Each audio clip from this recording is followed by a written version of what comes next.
para cubrirnos de Jesús. Son dos ideas paralelas. Vestirse con el manto de Jesús es lo mismo que vestirse de la armadura de Jesús. Solo que uno es en el contexto de la lavandería, mantener el manto limpio, mientras que el otro símbolo tiene que ver con batallar y ganar la guerra contra Satanás. Pero últimamente ambos significan vestirse de Cristo Jesús, con el manto o con la coraza. Ahora vamos entonces a la página número 1 de nuestro manual. Ustedes van a poder seguir de cerca lo que estamos estudiando.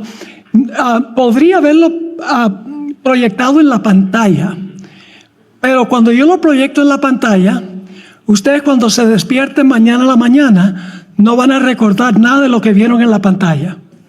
Mientras que si tienen algo escrito, lo pueden llevar a su casa, lo pueden repasar, le pueden añadir, le pueden quitar, y entonces van a recordarlo mucho más tiempo. La introducción tiene que ver con la sexta plaga de las 7 que se describen en el libro de Apocalipsis. Las primeras 5 plagas son estas. 1, llagas malignas. 2, el mar se convierte en sangre. Número 3, los ríos y las fuentes de aguas se transforman también en sangre. La cuarta plaga es cuando el sol brilla con un intenso calor y destruye toda la vegetación. Y luego la quinta plaga es una oscuridad tenebrosa que cubre toda la tierra. Estas plagas son para los impíos, para Babilonia. Ahora quiero que noten la sexta plaga.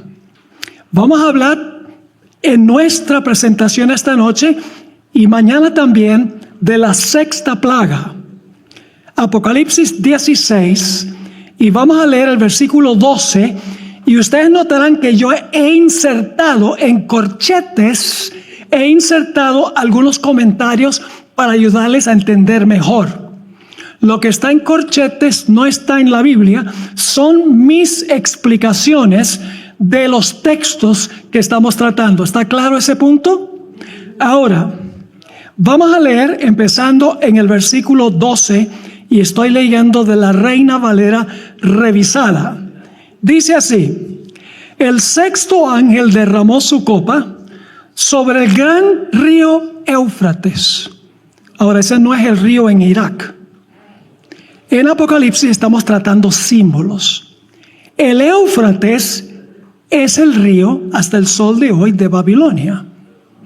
Es decir, el río Éufrates no es el que es en Irak, el río Éufrates es simbólico. Ahora, ¿qué simboliza o qué representa el Éufrates? Sobre el cual se sienta Babilonia, sobre quien van a caer las 7 postreras plagas.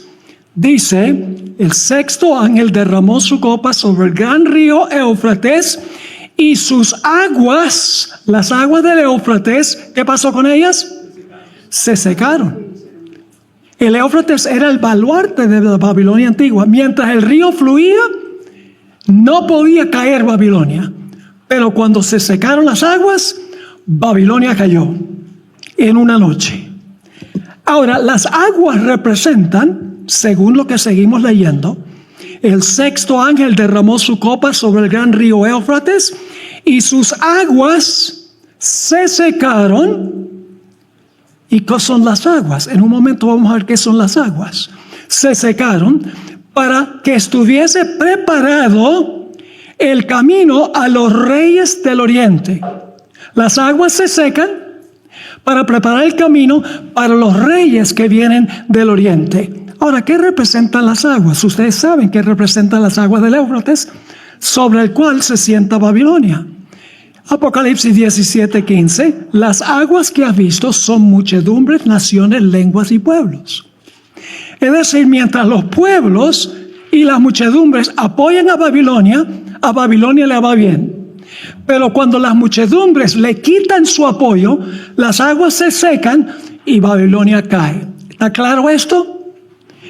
Ok. Ahora, vamos a notar que antes de la batalla de Armagedón, antes de las plagas, Satanás va a reunir en todo el mundo a sus ejércitos, a sus soldados. Apocalipsis 16, 13 y 14, escuchen bien, muy importante la secuencia aquí. Los versículos 13 y 14 nos retrasan o nos retroceden en el tiempo a eventos antes de cerrarse la puerta de la gracia. Es decir, la sexta plaga es después de cerrarse la puerta de la gracia.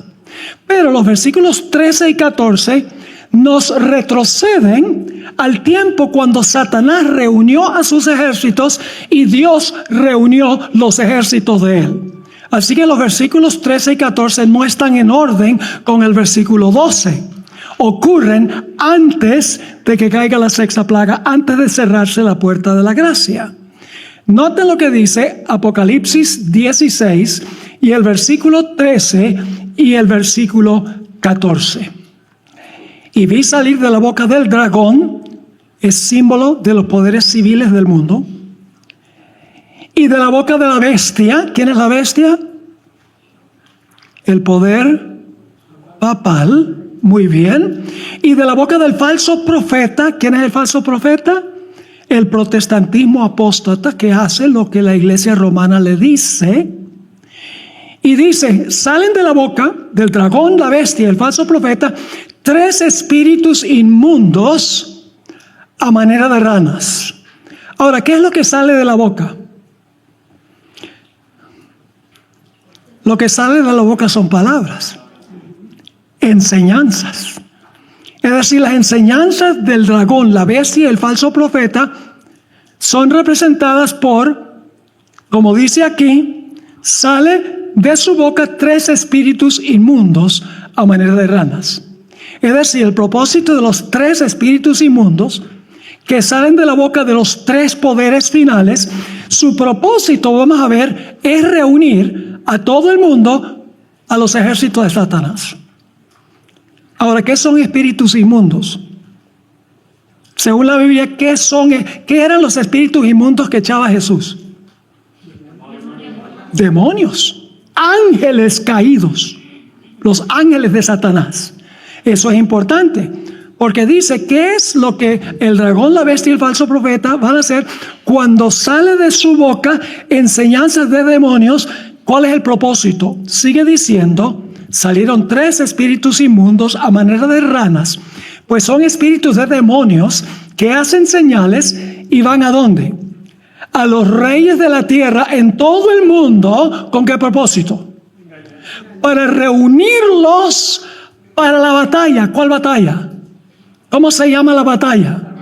Armagedón. Satanás reúne a través del dragón, la bestia, el falso profeta y 3 mensajes angélicos de ángeles caídos. El propósito es reunir a todos los reyes de la tierra en todo el mundo para la batalla de aquel gran día del Dios Todopoderoso. Es decir, hay 3 ángeles malignos cuyo propósito, como emisarios del dragón, la bestia y el falso profeta, tiene la función de salir a los reyes de toda la tierra y el mundo para reunirlos para la batalla final contra Dios en la persona de su pueblo. Ahora, el Espíritu de Profecía confirma que los versículos 13 y 14 ocurren antes de cerrarse la puerta de la gracia, antes de caer las plagas. Es decir, versículos 13 y 14 suceden antes que el versículo 12. Y en Apocalipsis es muy común esto. Si nosotros no entendemos la secuencia, vamos a estar completamente perdidos en estudios del libro de Apocalipsis. Porque Apocalipsis no está en orden cronológico. Corre en ciclos. Y se adelanta y luego se atrasa. Y tenemos que saber cuándo se adelanta y cuándo se atrasa. Ahora, fíjense lo que escribió la sierva del Señor. Esto se encuentra en el Comentario Bíblico Adventista, tomo 7. El presente, ¿cuándo? El presente es un tiempo solemne y temible para la iglesia. Está hablando de ahora, ¿sí o no? ¿La puerta de la gracia está abierta ahora? Sí. Los ángeles ya están ceñidos, esperando el mandato de Dios para derramar sus copas. ¿Han derramado sus copas todavía? No, ¿están qué? Esperando. Entonces, ¿esto sucede cuándo? Esto sucede antes de cerrarse la puerta. Porque cuando los ángeles derramen sus copas, ya la puerta de la gracia se ha cerrado. Así que dice, el presente es un tiempo solemne y temible para la iglesia. Los ángeles ya están ceñidos, esperando el mandato de Dios para derramar sus copas de ira sobre el mundo. Ángeles destructores son los tres espíritus malignos. Ángeles destructores están emprendiendo la obra de venganza. Pues el Espíritu de Dios se está retirando gradualmente. ¿Se ha retirado todavía? No, no se ha retirado todavía. Ella está hablando de ahora, antes de cerrarse la puerta. Así que dice, pues el Espíritu de Dios se está retirando gradualmente del mundo. Ahora escuchen, Satanás también está reuniendo sus fuerzas del mal. ¿Cuántas reuniones hay entonces? Hay 2 reuniones. 3 ángeles reúnen los que están del lado de Dios y 3 ángeles malos reúnen a los demás en el lado de Satanás. Sigue diciendo el Espíritu de Profecía, Satanás también está reuniendo sus fuerzas del mal. Saliendo, ahora ya va a citar Apocalipsis 16, versículos 13 y 14. Dice, yendo a los reyes de la tierra y todo el mundo para reunirlos bajo su bandera, para ser entrenados para la batalla de aquel gran día del Dios Todopoderoso.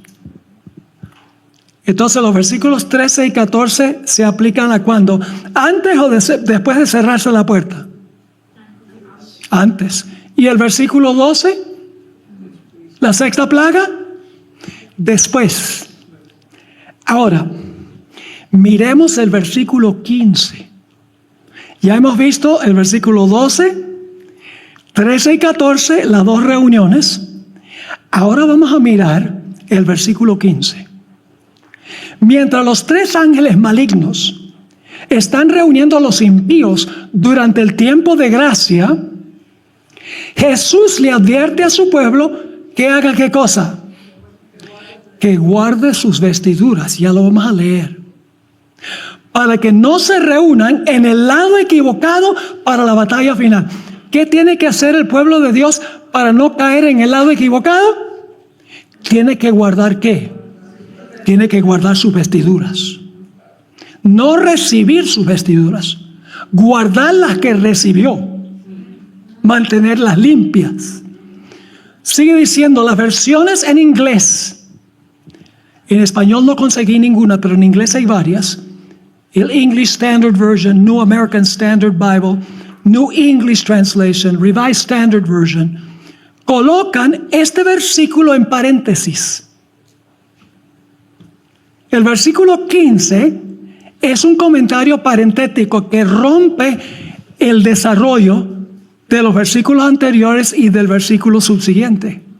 Es una advertencia de Jesús. Ahora, hay una Biblia que se llama la Biblia de la letra roja, donde todas las palabras de Jesús que Él habló están en letra roja.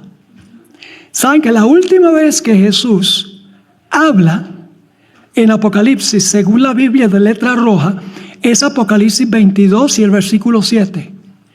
Y antes de eso, habló por primera vez en Apocalipsis, el capítulo 3 y el versículo 21. Es decir, entre Apocalipsis 3:21 y 22:7, Jesús no habla. Solo en esos 2 lugares.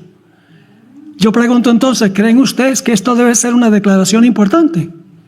Viene de los mismos labios del Señor Jesucristo. Ahora vamos a leer el versículo. Recuerden, lo que está diciendo aquí es, cuando venga esta reunión, 3 ángeles malignos reuniendo a los impíos en el ejército de Satanás, está diciendo, cuando venga ese momento, asegúrense de que ustedes están en el lado correcto. De que escogieron el lado correcto mientras la puerta estaba abierta. Porque después que se cierra no pueden. Noten lo que dice el versículo. Jesús está hablando aquí. he aquí yo vengo como ladrón. Bienaventurado el que, todas estas palabras las vamos a estudiar en detalle. Bienaventurado el que vela y guarda sus vestiduras, para que no ande ¿qué? Para que no ande desnudo y vean su vergüenza. ¿Qué está diciendo Jesús? Jesús está diciendo, Satanás está reuniendo su ejército y Dios dice, yo estoy reuniendo el mío. Satanás con 3 ángeles malignos y Dios con 3 ángeles santos haciendo una reunión.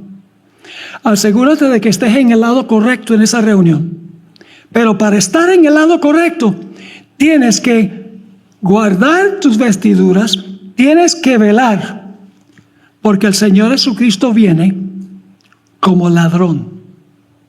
¿Están conmigo? Ahora vamos al versículo 16 y vamos a empatarlo con el versículo 14, porque el versículo 16 en realidad está hablando del lugar a donde Satanás reúne a su gente. Vamos a leer el versículo 14 nuevamente y luego vamos al 16. Dice en el versículo 14, pues son espíritus de demonios que hacen señales y van a los reyes de la tierra en todo el mundo. ¿Para qué? Bueno, yo tengo aquí reunirlos, congregarlos. ¿Para congregarlos? ¿Para qué cosa? Para la batalla de aquel gran día del Dios Todopoderoso. ¿Cómo se llama esa batalla? Ahora vamos al versículo 16. Y yo agregué aquí en corchetes porque pertenece. Y los 3 espíritus malignos, ¿los qué? Oh, los congregó, los reunió. Así que aquí nos va a decir dónde va a ser qué. ¿Dónde va a ser la batalla? Pero el versículo 15 es una advertencia entre donde se dice que los 3 ángeles impíos están congregando a su gente y el versículo 16 donde dice los congregó en Armagedón. ¿Están conmigo o no? Vale la pena tener el manual, ¿verdad que sí? Así que dice, los reunió en el lugar que en hebreo se llama Armagedón. Y la palabra Armagedón viene de 2 palabras hispanas, 2 palabras griegas también. Har, que significa monte, y Moged, que significa congregación. Se reúne en el monte de la congregación. ¿En qué lugar está reuniendo Satanás a los impíos? Los está haciendo en el monte de la congregación. ¿Y quién es el monte de la congregación? ¿Cuál congregación? ¿La congregación de quién? La congregación de Dios, porque Dios también congregó a su gente. Ahora vamos entonces a mirar este cuadro que tenemos en la página 3. ¿Quién es el líder de los justos? Miguel, el gran príncipe. ¿Quién es el líder de los impíos? Satanás. Hay 3 ángeles ¿qué? Santos en el lado de Dios, 3 ángeles malignos en el lado de Satanás. Los 3 ángeles santos reúnen al ejército de Cristo, mientras que los 3 ángeles malignos reúnen al ejército de Satanás. Los fieles siguen al Cordero, mientras que los impíos andan en pos de la bestia. Los santos adoran al Creador, mientras que los impíos adoran a la bestia. Los que siguen a Dios reciben el sello protector de Dios, mientras que los impíos reciben la marca protectora de la bestia. Y los fieles son reunidos en el monte de la congregación, que es Sión. No es el Sión allá en Tierra Santa. El monte Sión era donde se congregaba el pueblo de Dios para adorar a Dios. Y eso va a pasar a nivel de todo el mundo. Todo el mundo, todos los fieles de Dios en todo el mundo están en Sión. Simbólicamente, no literalmente. Y Satanás reúne sus ejércitos alrededor del monte de Sión. ¿Con qué propósito? ¿Para adorar a Dios? No, para acabar con los que están reunidos en el monte de la congregación, los que tienen el sello de Dios. Ahora, ¿para quién es especialmente el mensaje del versículo 15? Guardar las vestiduras, velar. ¿Para quién es especialmente? Yo creo que eso es especialmente para los luteranos, los bautistas. Vamos a notar que hay otro versículo en Apocalipsis que usa una terminología muy similar. El mensaje a la iglesia de la Odisea, en el capítulo 3. Vamos a leer ese versículo para ver si tiene alguna relación con la advertencia del versículo 15. Por tanto, dice Jesús, yo te aconsejo que de mí compres oro afinado en fuego, para que seas rico. ¿Y qué más?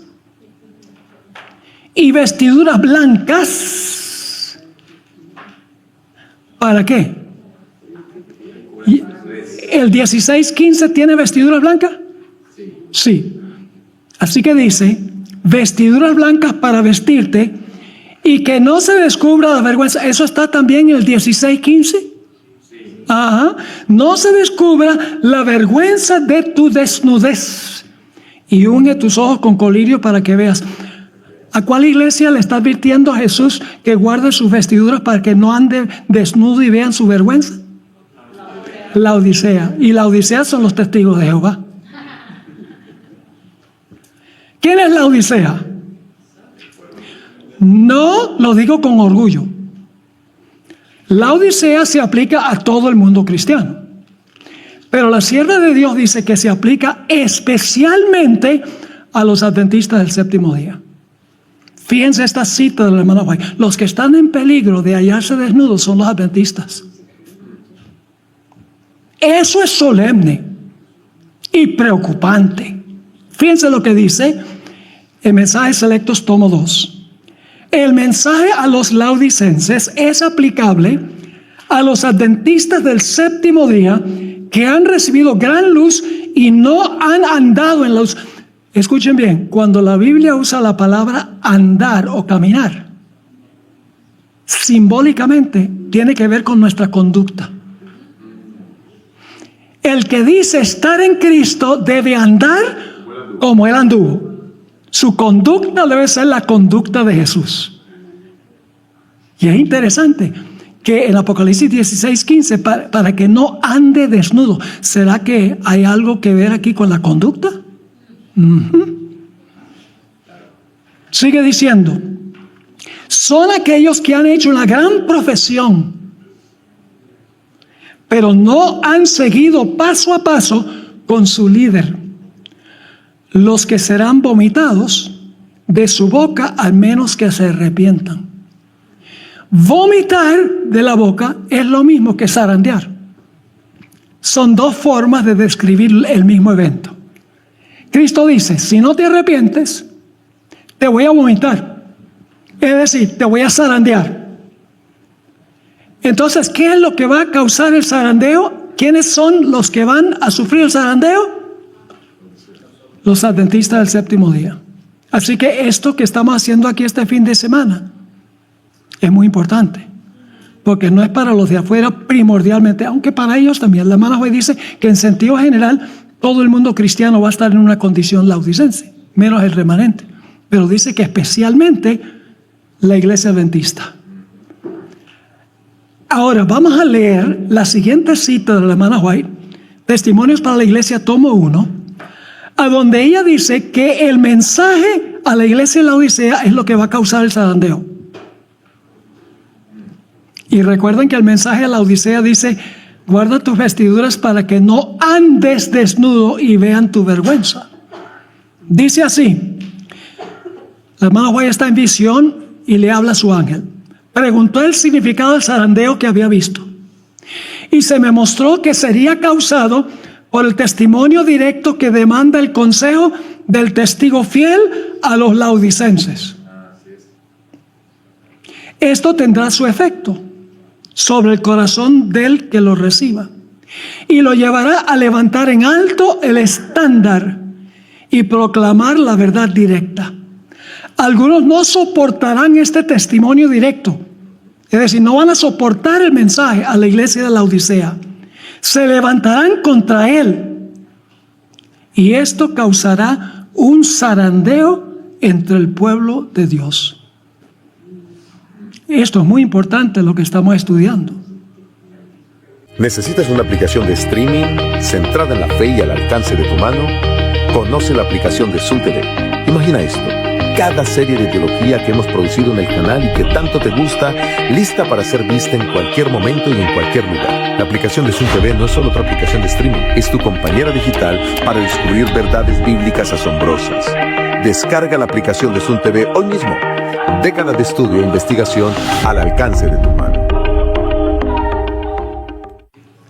Ahora, analicemos un poco más detalladamente el versículo que está en paréntesis. Estamos en la página 5 del manual.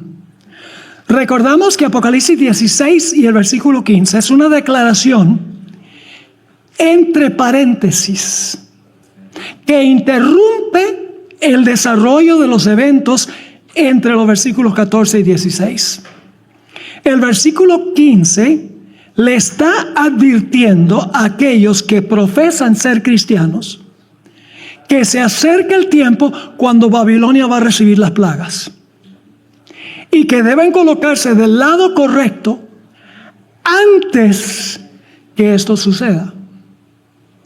Así que el versículo 15 anima a la última generación. Escuchen bien, esta advertencia es para la última generación. Le advierte a la última generación de fieles a prepararse para el cierre de la puerta de la gracia y a reunirse en el lado correcto mientras la puerta de la oportunidad está abierta.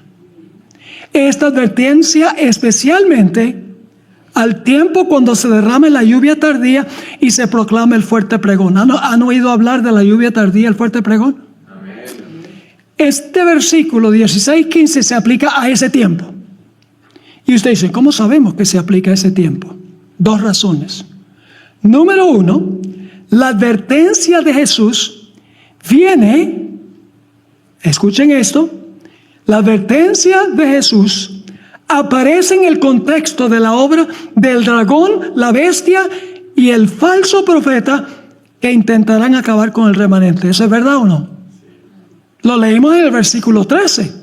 Es el tiempo del dragón, la bestia y el falso profeta. Tiene que ser al final de la historia, porque esos no existieron a través de toda la historia de la iglesia cristiana. En segundo lugar, escuchen esto, muy importante, Jesús no le advertiría a su pueblo que esté del lado correcto cuando se derramen las plagas si no fueran a estar vivos. No sé si ustedes están entendiendo este punto o no. ¿De qué valdría decir? Reúnanse en el lado correcto para que no les vengan las plagas si no hay posibilidad de que caigan las plagas sobre ellos. Esto es para la última generación, especialmente. Y nos estamos preparando ahora para ese tiempo. Ahora vamos a la página número 6. Vamos a leer el versículo 14. Vamos a pasar por alto el 15 y vamos a continuar con el 16 para que ustedes vean que lo que tenemos ahí en el versículo 15 es un paréntesis. Dice, porque son los tres ángeles malévolos, espíritus de demonios que hacen señales y van a los reyes de la tierra en todo el mundo, ahora viene la palabra clave, para reunirlos para la batalla de aquel gran día del Dios Todopoderoso. Los están reuniendo para la batalla final. Ahora saltemos al versículo 15 y vamos al 16. Y los reunió, ¿ven la conexión? Los reunió a los reyes de la tierra y todo el mundo en el lugar que en hebreo se llama Armagedón. ¿A dónde va a ser la batalla final? En Armagedón. Ahí Satanás está reuniendo a todos sus seguidores, todo su ejército los está reuniendo para esa batalla final. Y la hermana White dice claramente que no es una batalla directamente contra Jesús, sino es una batalla contra Jesús en la persona de su pueblo. ¿Recuerdan la experiencia de Saulo de Tarso? Saulo, Saulo, ¿por qué me persigues? Y la voz viene del cielo.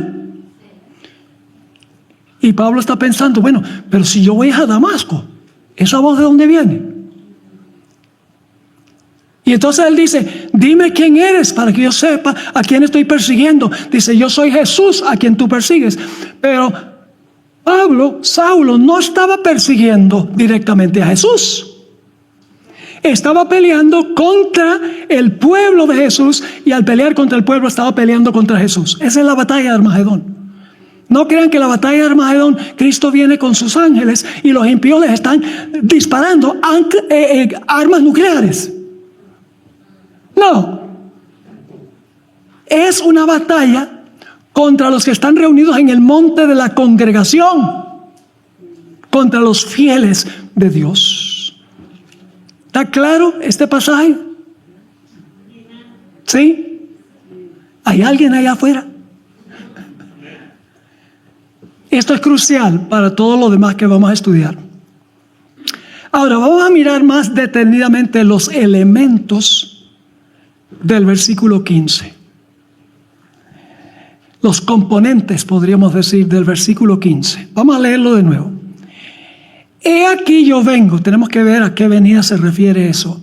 Jesús está hablando. He aquí yo vengo como ladrón. Eso lo tenemos que desempacar también. Luego el que vela. Ese es el segundo punto, el que vela. Bienaventurado el que vela. Ahora viene otro elemento.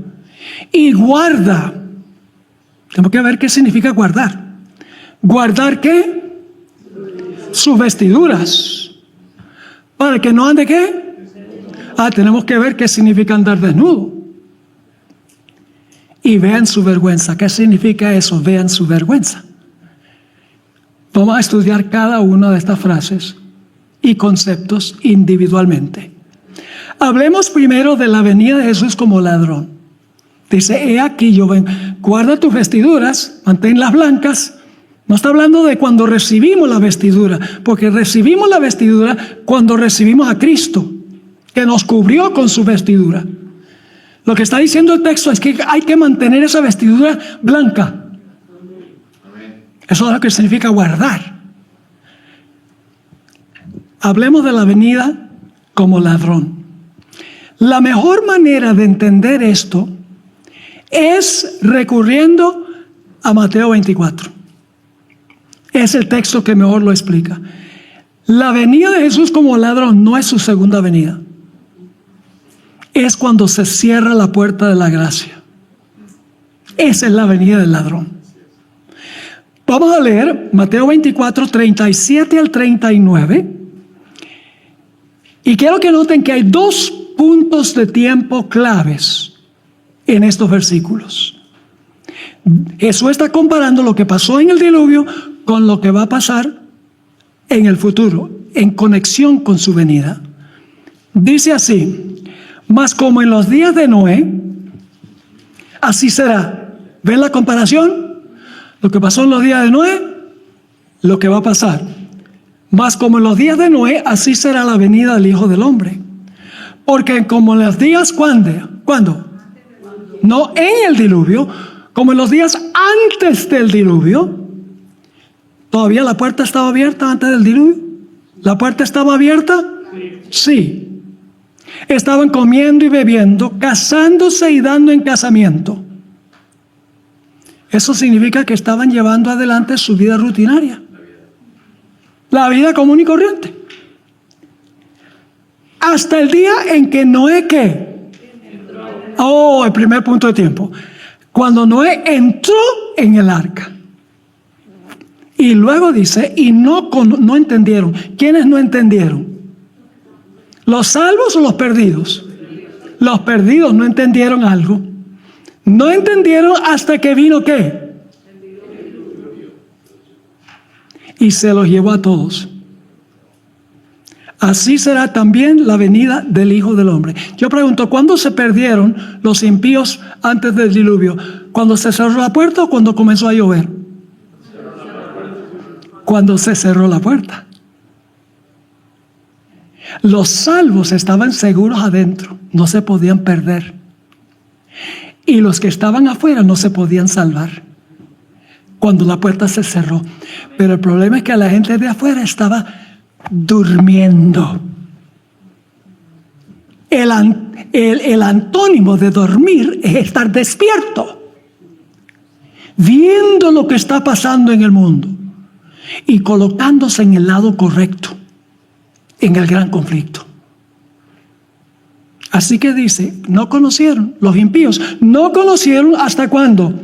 Hasta cuándo vino el diluvio, pero para ese tiempo ya era demasiado tarde.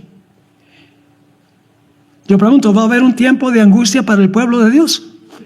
Después que se cierre la puerta, cual nunca se ha visto. La hermana White dice que los impíos se reunieron alrededor del arca después que se cerró la puerta con una violencia que no habían tenido antes. Y la fe de los que estaban adentro fue severamente probada, dice la sierva de Dios.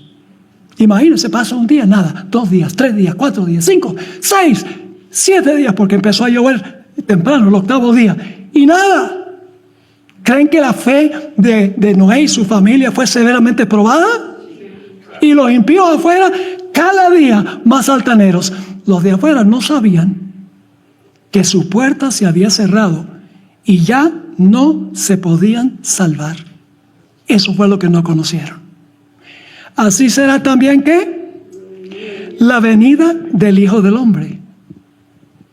Pero no está hablando de la segunda venida, está hablando del momento cuando se cierra la puerta, porque como sucedió allá, va a suceder en el futuro.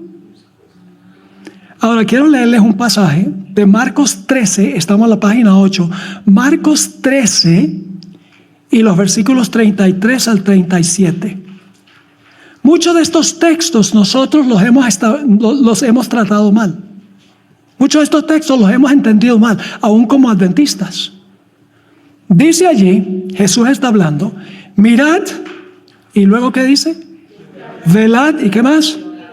Y orad, porque no sabéis cuándo será el tiempo. ¿Cuál tiempo? ¿La segunda venida? No. Versículo 34. Es como el hombre que yéndose lejos, eso es cuando Jesús se fue al cielo, dejó su casa y dio autoridad a sus siervos. ¿Quiénes son sus siervos? Los miembros de la iglesia. Y cada uno su obra, el Espíritu Santo le dio un don a cada uno, para que se ocupe antes que Jesús venga. Y al portero, que es el dirigente de la iglesia, mandó que velase. Luego Jesús dice en el versículo 35, velad, pues no sabéis cuándo vendrá el Señor de la casa. Yo estoy seguro que si ustedes le preguntaran a la mayoría de las iglesias, ellos dirían que eso es la segunda venida. Porque dice vendrá. Pero dice, velad pues, porque no sabéis cuándo vendrá el Señor de la casa. Si al anochecer, o a la medianoche, o al canto del gallo, o a la mañana. Para que cuando venga de repente no os halle, que es el antónimo de velar, no os halle durmiendo. Y a lo que a vosotros digo, a todos lo digo, velad. Déjeme darle un ejemplo. Supongamos que ustedes viven aquí arriba, donde baja mucho la temperatura en la noche. Y ustedes después de un día largo de trabajo llegan a la casa cansados porque han hecho trabajo físico y se sientan en la silla más cómoda que tienen a ver las noticias en la televisión, se quedan medio dormidos y dice, me voy a acostar, y se acuesta, se pone las cobijas calienticas porque bajó el termostato de la casa. ¡Wow! ¡Qué cómodo! Y cuando está debajo de las cobijas calientico dice, se me olvidó trancar la puerta. Salirme de debajo de esta cobija con este frío. Yo llevo 25 años viviendo en esta casa y nunca ha venido el ladrón. Y se queda debajo de la cobija, durmiendo.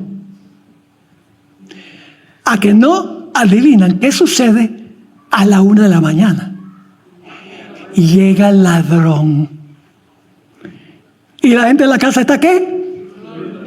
No están velando, están durmiendo. ¿Cuándo descubren los que están en la casa que llegó el ladrón? Cuando se despiertan, pero ya es demasiado tarde. Eso es lo que significa cuando dice que Jesús viene como ladrón. No es que Jesús es un ladrón. Es el aspecto sorpresa, porque la gente no está velando. ¿Entienden esto? Ahora, ¿saben algo? No solamente debemos velar para estar listos cuando se cierre la puerta de la gracia para el mundo. Si llegásemos a morir esta noche, ya la puerta se cerró. Así que hay que estar velando todo el tiempo. Hay que estar listos todo el tiempo, a todo instante, porque no sabemos cuándo el Señor vendrá, en el momento de la muerte o cuando se cierra la puerta de la gracia para todo el mundo. Ahora voy a leerles una cita. Esta es una cita larga del Espíritu Profecía, y no me gusta generalmente leer algo tan largo, pero lo bueno es que ustedes lo tienen para leerlo también. Así que dice lo siguiente. La hermana Vaya está hablando del pasaje que leímos de Marcos, que hay que velar, no sabemos a qué hora va a llegar el ladrón. Fíjense lo que dice. Jesús nos ha dejado estas palabras. Velad, pues, porque no sabéis cuándo vendrá el Señor de la casa, si al anochecer, o a la medianoche, o al canto del gallo, o a la mañana, para que cuando venga de repente no os haya durmiendo. Y a lo que a vosotros digo, a todos lo digo, velad. ¿Qué versículos está citando Jesús aquí? Marcos 13, 35 al 37, el pasaje que leímos. Sigue diciendo, nosotros, está hablando de los adventistas del séptimo día, estamos esperando y velando por el regreso del Señor. ¿Creen que ustedes que es importante estar al tanto de lo que está pasando en el mundo económico, el mundo político, el mundo religioso, el mundo cultural? ¿Creen que es importante velar para saber a dónde estamos? Claro, significa estar despierto a lo que está sucediendo. Sigue diciendo, nosotros estamos esperando y velando por el regreso del Señor. ¿Qué estamos esperando? ¿La segunda venida?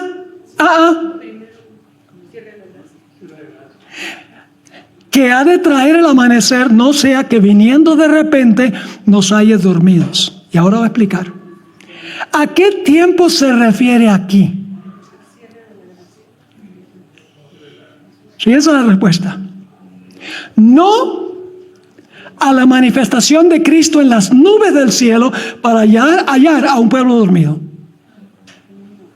Y luego, por si acaso no entendieron el primer no, sino a su regreso de su ministerio en el lugar santísimo del santuario celestial, cuando se quita sus vestiduras sacerdotales, es decir, la intercesión termina. La puerta de la gracia termina cuando Cristo se quita su vestidura de sacerdote, se pone sus vestiduras reales. Dice, cuando se quita sus vestiduras sacerdotales y se vista con sus ropas de venganza. Es decir, ahora va a derramar ¿qué cosa? Las plagas. Y cuando se pronuncia el decreto, el que es injusto, sea injusto todavía. Y el que es inmundo, sea inmundo todavía. El que es justo, practique la justicia todavía, y el que es santo, santifíquese todavía. ¿Qué momento describen esos versículos? El cierre de la puerta de la gracia. Ella dice, a eso se refiere ese pasaje de Marcos. Sigue diciendo, cuando Jesús deja de interceder por el ser humano, los casos de todos quedan decididos para siempre. Todos están reunidos en un lado o en el otro lado. Este es el tiempo de ajustar las cuentas con sus siervos, no con los impíos, con sus siervos. Con los impíos es después del milenio. Para aquellos que, ahora fíjense las palabras claves, para aquellos que han descuidado, no rechazado, para aquellos que han descuidado la preparación de ¿qué? Mantener los mantos limpios, de pureza y santidad, la cual los capacita, es decir, los hace idóneos para el cielo, los capacita para ser los que esperan dar la bienvenida a su Señor. El sol se pone en tristeza y oscuridad para no volver a salir. El tiempo de gracia se cierra. Cesa la intercesión de Cristo en el cielo. Este momento llega finalmente de manera repentina para todos, como la venida del ladrón. Y aquellos que han, ahora fíjense la palabra bien, no rechazado, aquellos que han descuidado. ¿Descuidado qué? Purificar sus almas, mantener sus mantos limpios. Purificar sus almas. ¿Y cómo se purifica el alma? Por medio de la obediencia a la verdad. Son hallados durmiendo. Ahora escuchen esto. Se cansaron de esperar y velar. Mis padres decían que Cristo viene, mis abuelos, mis bisabuelos, mis tatarabuelos, todos decían que Jesús va a venir. Y hasta el sol de hoy no ha venido. Se cansaron de esperar y velar. Se volvieron, ahora noten, ¿se volvieron qué? Indiferentes, descuidados, indiferentes. Respecto a la venida de su Señor, no anhelaban su aparición. Y pensaban que no había necesidad de una vigilancia tan cuidadosa, tan continua y perseverante. Habían sido decepcionados en sus expectativas y pensaban que podrían volver a hacerlo. Concluyeron que aún había suficiente tiempo para despertar. Estaban seguros que no debían perder la oportunidad de asegurar un tesoro terrenal. ¿Qué dice la Odisea? Estoy rica y enriquecida y no tengo necesidad de nada. Sigue diciendo, era seguro conseguir todo lo que pudieran de este mundo. ¿Es cuestión de estilo de vida esto? ¿Tiene algo que ver con el estilo de vida? Ya. Era seguro conseguir todo lo que pudieran de este mundo.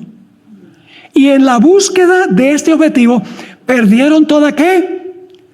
Ansiedad e interés en la aparición del Señor.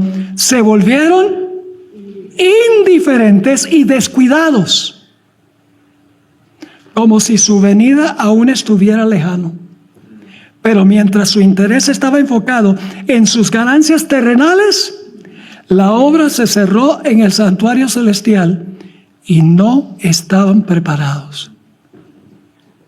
Todo eso significa vengo como ladrón. En Apocalipsis 16 y el versículo 15 y en el mensaje a la iglesia de la Odisea. Ahora vamos a tratar de terminar lo que significa velar en el poco tiempo que nos queda. Al pie de la página 9. ¿Qué significa velar en la Biblia? Significa estar alerta, despierto, consciente y vigilante.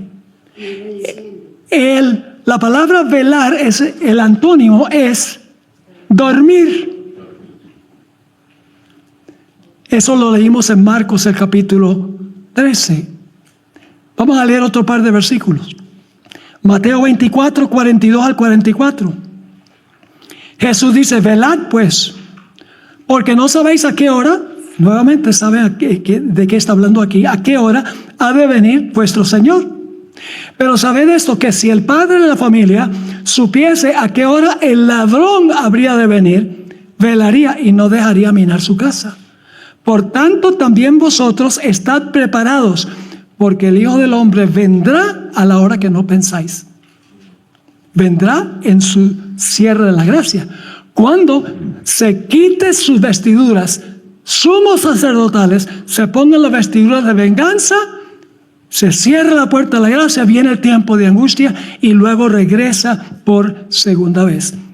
¿Han leído alguna vez la parábola de las 10 vírgenes? ¿Hay una puerta cerrada en la parábola de las 10 vírgenes? Por mucho tiempo yo pensé que la cierra la puerta cuando Cristo viene. Pero no es así.